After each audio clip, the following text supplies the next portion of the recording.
Hi friends, நம்மளோட சேனலை இது வரைக்கும் யாரெல்லாம் சப்ஸ்கிரைப் பண்ணலையோ மறக்காமல் சப்ஸ்கிரைப் பண்ணிக்கோங்க ஃப்ரெண்ட்ஸ். மறக்காமல் பெல் பட்டனையும் ப்ரெஸ் பண்ணிக்கோங்க. அப்போ தான் நாங்கள் வீடியோ போட்ட உடனே உங்களுக்கு நோட்டிஃபிகேஷன் வரும். இந்த வீடியோ எப்படி இருந்துச்சுன்னு கமெண்ட்டில் மறக்காமல் சொல்லுங்கள் ஃப்ரெண்ட்ஸ். வாங்க நம்ம கலக்கல் குடும்பம் ஸ்டோரிக்குள்ளே போகலாம். பாட்டி வர மாதிரி இருக்கு. ஐயோ ஆன்ட்டி, பாட்டி வராங்க. பாட்டியா? ஆன்ட்டி, என்னாச்சு உங்களுக்கு? எதுக்கு இப்படி மரத்து மேலே ஏறி இருக்கீங்க? சத்தம் போடாத, நீ போய் ஆற போ. என்ன ஆன்ட்டி சொல்றீங்க? ஐயோ சிம்ரன், நீ போய் முளை வேற போ. Okay aunty. ஐயோ பாட்டிக்கு ஆன்ட்டியே பயப்படுறாங்க.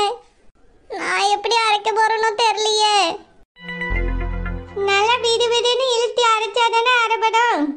இப்படி கையிலே வச்சுட்டு முடிச்சுட்டு இருந்தா எப்போ இது அரைபடும், எப்போ குழம்பு வைக்க முடியும்? பாசி எடுத்து கொண்டாடுறது என்ன இன்னும் பையனை சமையல் முடியலை. ஆமா, உன் மாமியார் இங்கே தானே வந்தா? எந்தால பையனை எடுத்து போனா? பாட்டி, அது அத்தை. உங்க அத்தை எங்கன்னு கேட்ட யோசிச்சுட்டு இருக்கே. எதுக்கு அத்தை? தெரியாது பாட்டி. என்னத்தை தான் தெரிஞ்சு வச்சிருக்கேன். ஆட்டோ உனக்கு என்னத்தை தான் சொல்லி தந்தாலும் எனக்கும் தெரியவில்லை. நானும் பார்த்துட்டே தான் இருக்கேன், ஒரு வேலையும் உருப்படியாக நடக்கல. இப்போ தான் இந்த மசாலாவை அரைச்சிட்டு இருக்கா. இனி எப்போ குழம்பு வச்சு கொண்டாடுவான்னு தெரியலையே. உன் ஆட்டோக்காரிக்கு போட போட்டியா? போட்டேன் பாட்டி. என்ன சொன்ன? போன் எடுக்கல பாட்டி. ஓ, நீ போட்டாலும் போன் எடுக்கலையோ? உன் ஆட்டாளுக்கு உன் மேலே பாசம் இருக்கா இல்லையா? இப்படி ஒன்று எந்தாலையும் போன்னு சொல்லி எங்கள்கிட்ட ஒப்படைச்சிட்டு அவ பாட்டுக்கு போயிட்டா. எப்போ கல்யாணம் முடிச்சு எங்களை விட்டு தள்ளிட்டு போகலான்னு நினச்சிட்டு இருந்தாலோ? இல்லை பாட்டி, எங்கள் அம்மாவுக்கு என் மேலே பாசம் இருக்கு. எங்கேயாவது இங்கே தான் பக்கத்தில் போயிருப்பா பாட்டி. ஆமாம், பாசம் இருக்கவா இப்படி தான் பையனும் போவா. உனக்கும் சமைக்கிறதுக்கு இந்த மாதிரி பாத்திரம் பண்ணமோ இந்த மாதிரி அம்மிக்கல்லும் ஆட்டுக்கல்லும் வாங்கி கொடுப்பா. இது எல்லாம் பாசத்தில் செய்கிற வேலை தான் பாரு. உன் ஆட்டக்காரியா நான் என்னமோ ஏதோன்னு நினச்சேன். அவளும் சரியான ஆளாக தான் இருக்கா. நீ என்ன என் மூஞ்சி பார்த்து முடிச்சுட்டே இருக்கா? சீக்கிரமாக அரைச்சி கறியை வை. பசிச்சு கொண்டாடுறது சாப்பிடணும்னு யாரத்துக்கு? சரி பாட்டி. இந்த அம்மிகளை இதில் போட்டு அரைச்சிட்டு கிடக்குறியே, கொஞ்சம் தள்ளி போட்டு அரைக்க கூடாதா? பாட்டி, இங்கே தான் நிழல் இருக்கு பாட்டி. மரத்தில் காக்கா குருவி இருந்து எச்சம் போட்டால் என்ன பண்ணுறது? அதோட எங்களுக்கு அரைச்சி தரலான்னு பார்க்குறியோ? இல்லை பாட்டி. என்ன இல்லை நொல்லன்ட்டு சொல்லிட்டே உட்காந்துரு. சீக்கிரமாக அரைச்சிட்டோல நான் மேலே பார்த்துக்கிறியே. என் தலையெழுத்து நீ வைக்கிற கறியை தானே தின்னுட்டு வலிக்க வேண்டியிருக்கு. என்னது கொடுமை ரோஷா? அத்தை. ஆமாம், நீ எதுக்கு மரத்து மேலே தொங்கிட்டு கிடக்கா?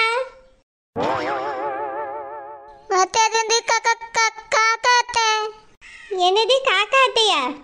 நீ எதுக்கு அங்கே போய் இருக்கான்னு கேட்டேன். அத்தை, அது காக்கா வரட்டக்காக மரத்து மேலே ஏறி உட்காந்தேன். காக்கையை வரட்டுறதுக்கு எதுக்கு மரத்து மேலே ஏறி உட்காரணும்? கீழே உட்காந்து ஒரு கம்பை எடுத்து வரட்ட வேண்டியதானே? மஞ்ச மண்டை, நீ உங்கள் அத்தை எங்கே இருக்கான்னு தெரியாதுன்னு சொன்னாலா? மேலே தான் ஏறி உட்காந்துட்டுக்கு அவனுக்கு தெரியாதோ? என்ன ரெண்டு பேரும் நடிச்சிட்டு இருக்கீங்களோ? இல்லை பாட்டி, எனக்கு எதுவும் தெரியாது. தோஷா, என்ன இதெல்லாம்? இவளுக்கு நீ உதவி செஞ்சுட்டு இருந்தியோ? என்னை பார்த்தோன்னே பயத்தில் மேலே ஏறி உட்காந்து இருக்கியோ? இல்லை, அவளுக்கு தெரியாம தான் ஏறி வந்தேன். என்ன சொல்லியா? அவளுக்கு தெரியாம எதுக்கு மேலே ஏறி உட்காந்து இருக்கணும்? அத்தை, அது அவ ஒழுங்கா சுத்தமா வேலை செய்யல. நீ நான் மேலே இருந்து பார்த்துக்கிட்டு இருக்கேன், அதுக்கு தான் மேலே ஏறினத்த. இவளுக்கே தெரியலன்னு சொல்லிட்டு இருக்கா. நீ எப்போ ஏறினா எப்படி ஏறினா? ரெண்டு பேர் சொல்றதுலயே எனக்கு நம்பிக்கை வரலையே. ஒன்றும் சரியா தெரியலையே. எத்த அவ சரியா சமைக்கலான்னு பார்க்கணும்ல, அதுக்கு தான் மேலே ஏறினேன். முதல்ல இறங்கி கீழே வா. பியாச்சியல் நடவடிக்கைகள் ஒன்றும் சரியா தெரியலையே. பார்த்து மெதுவாக இறங்கி கீழே அடுப்பு இருக்கு. சரித்த. எனக்கு ஒன்றும் சரியா தெரியவில்லை. இங்கே பாரு ரோஷா, நீ அவளுக்கு வேலை செஞ்சு தரக்கூடாதுன்னு நான் சொல்லியிருக்கேன். கீழே நின்று வேலை செய்கிறத பார்க்கக்கூடாதுன்னு நான் சொல்லல. வேலை செய்கிறத பார்க்குறதுக்கு எதுக்கு மரத்து மேலே ஏறணும்? அத்தை, அங்கேருந்து பார்த்தா நல்லா தெளிவாக தெரியும்ல, அதுக்கு தான் மேலே ஏறி உட்காந்துருந்தேன். நீ ஒரு மாமியாரா கீழே நின்று மிரட்டிட்டு அவளை வேலை வாங்கணும். எப்படிலாம் ஒளிஞ்சு நின்று பார்க்கக்கூடாது. ஒழுங்கா அவளை மிரட்டி உருட்டி வேலை வாங்கு. சரித்த, என்ன அப்படி வேலை வாங்கி? சரி, சீக்கிரமாக மருமவளை வேலை செய்ய சொல்லு. பசி எடுக்குது, நேரத்துக்கு சாப்பிடணும். சரித்தா, நீங்க கொஞ்சம் இப்படி வாங்க. ஏ சிம்ரன், எதுக்கு இப்படி முழிச்சிட்டே இருக்கா? எங்க அத்தைக்கு ரொம்ப பசி எடுக்குதா, சீக்கிரமா அரை கறி வைக்கணும். Okay aunty. இப்படி நான் மருமவளை மிரட்டி வேலை வாங்கணும், எவ்வளோ நல்லா இருக்கு. அவளை உன் கைக்குள்ளேயே வச்சுக்க ரோஷா. சரித்தா, நான் பார்த்துக்கிட்டே. நீங்கள் வெயிலாக இருக்கு, உள்ளே போய் உட்காருங்க. சரி, சீக்கிரமா சமைச்சு சாப்பாடு போட சொல்லி பசி எடுக்குது. சரித்தா, போங்க. எப்போட போயிட்டாவே. ஏ அம்மா, என்ன பயமாயி போச்சு வேலை பார்த்த உடனே. மரத்து மேலெல்லாம் ஜம்ப் பண்ணி ஏறி போயிட்டேன். சிம்ரன் தள்ளிக்க, நான் வேகமாக இருக்கேன். பாட்டி வரவளான்னு நின்று பார்த்துட்டே இரு. ஓகே ஆண்டி, ரொம்ப தேங்க்ஸ் ஆண்டி. இருக்கட்டும் இருக்கட்டும், நீ எழுந்துரு முதல்ல.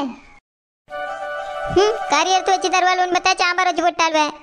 இந்த பையனை சாம்பார் தான் அடிக்கடி வீட்டில் செஞ்சு சாப்பிட்டுட்டு தானே கிடக்கும். வெளியே வந்தாலும் அது நல்ல மாதிரி சாப்பிடலான்னு பார்த்தா அதே சாம்பார்.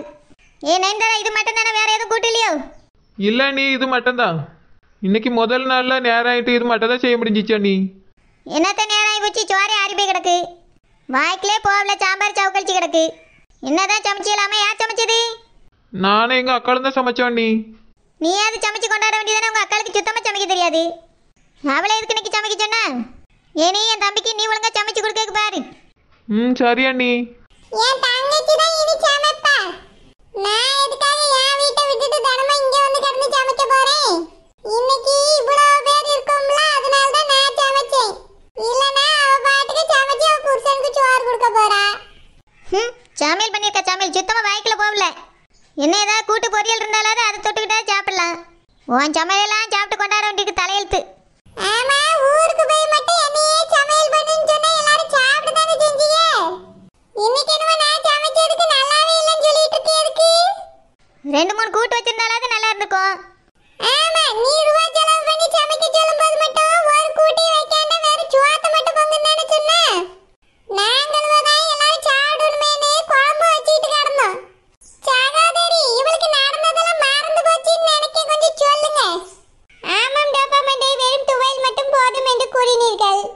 நானும் சகோதரியும் சேர்ந்துதான் குழம்பு வைத்து ஊற்றினோம். அப்பொழுது மட்டும் உங்களுக்கு டேஸ்ட் தெரியவில்லையா? நன்றாக இருக்கிறது என்று வாங்கி வாங்கி சாப்பிட்டீர்களே.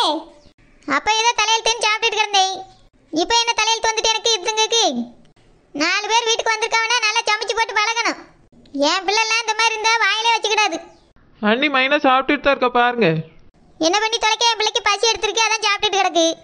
டோபாமண்டே, டோபாமண்டே, 1 ரூபாய் செலவு பண்ணி எல்லாருக்கும் சாப்பாடு போடணும்னா ஒரு நியாயம் பேசு.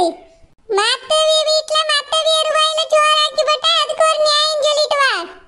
திங்க இஷ்டம்னா சாப்பிடு, இல்லைன்னா எழுந்து பேய்கிட்டே இரு. நல்லாதான் சமைச்சு வச்சிருக்கோம். சாம்பார் அவியல், இதுக்கு மேல வேற என்ன வேணும்? உங்க அக்காவே எதுவும் சொல்லாம நல்லா சாப்பிட்டுட்டு தான் இருக்காவ. நீ எல்லாத்தையும் குறை கண்டுபிடிக்கணும்னு பேசிட்டு தெரியாதே. சே, உண்மை சொன்னா எல்லாருக்கும் குழந்தை வரும். இங்க பாரு நயன்தாரா, உங்க அக்கா என்கிட்ட ரொம்ப தான் பேசிக்கிட்டு தெரியா. இதெல்லாம் சரியில்லை, அவட்ட சொல்லி வை. சரி அண்ணி, நீங்கள் சாப்பிடுங்க. ஏக்கா நீயும் சாப்பிடு. என்னை பார்த்தாலே பயத்துல எச்சி முழுங்கியவெல்லாம் இன்னைக்கு தங்கச்சி தனியா வந்துட்டானோனே ஓவர வாய் பேசியா? நான் இன்னைக்கு உன்னை பார்த்த உடனே எச்சிய முழுங்கனே. எச்சிய துப்பதான் செய்வேன். அம்மா, இந்த அநியாயம் எங்க நடக்கும்? என்னை பார்த்து துப்புவேன்ல சொல்லியா? ஏ தம்பி, உன் மைனியார் பேசி பேச்சு பத்தியா? என்னை பார்த்து எச்சிய துப்புவேன்னு சொல்லியா? நீ பாட்டுக்கு சாப்பிட்டுக்கிட்டு இருக்கா. ஏக்கா, என்னை பார்த்து அவன் துப்புவேன்னு சொல்லி நீ எதுக்கு இப்படி சாப்பிட்டுட்டே இருக்கா? அவனு சொல்லாமே. இங்க பாரு, அனாவசியமா போய் சொல்லாத. நீ சொன்னதுக்கு தான் பதில் சொல்லி இருந்து. நீ மட்டும் எல்லாம் சொல்லல, நான் எதுவும் சொல்லக்கூடாதுன்னு நினைக்கிறியோ? என்னக்காச்சு, என்ன பிரச்சனை? தம்பி வா, என்னை பார்த்து துப்புவேங்கால. இங்க பாருங்க, குழந்தை பிள்ளை, உங்க அக்கா வேணும்னு பேசியாவே. எச்சி முழுங்குவான்னு சொன்னாவே நான் எச்சி முழுங்க மாட்டேன், கீழே துப்புவேன்னு சொன்னேன். இதுக்கு அவிய உடனே எடுத்துக்கிட்டு பேசியாவே. நீங்க எதையும் நம்பாதுங்க குழந்தை பிள்ளை. சரி சரி, சண்டை போடாதீங்க, எல்லாரும் சாப்பிடுங்க. தம்பி அக்கா, அதான் அவங்க சொல்றாங்கல்ல, வேற எதுக்கும் சொல்லியிருக்காங்க. நீ சாப்பிடு. மைனி, நீங்களும் சாப்பிடுங்க. மைனி அம்ல மைனி, அவன் மைனிங்கதான், இவ கொழுந்த பிள்ளைங்கதான். எனக்கு காதலெல்லாம் ஈயம் காய்ச்சி ஊத்துற மாதிரி இருக்கு. பொண்ணு கட்டினோடனே காத்து மாறி தான் அடிக்குது. என்னது இது? சின்ன சின்ன விஷயத்துக்கெல்லாம் சண்டை போட்டுக்கிட்டு இருக்காவே. 2 பேரும் ஒன்று அந்த வீட்டுக்குள்ள சேர்க்கக்கூடாது. சேர்த்தா இப்படி தான் சண்டை வந்துக்கிட்டே இருக்கும். நம்மளால விளக்கு பிடிச்ச முடியாது.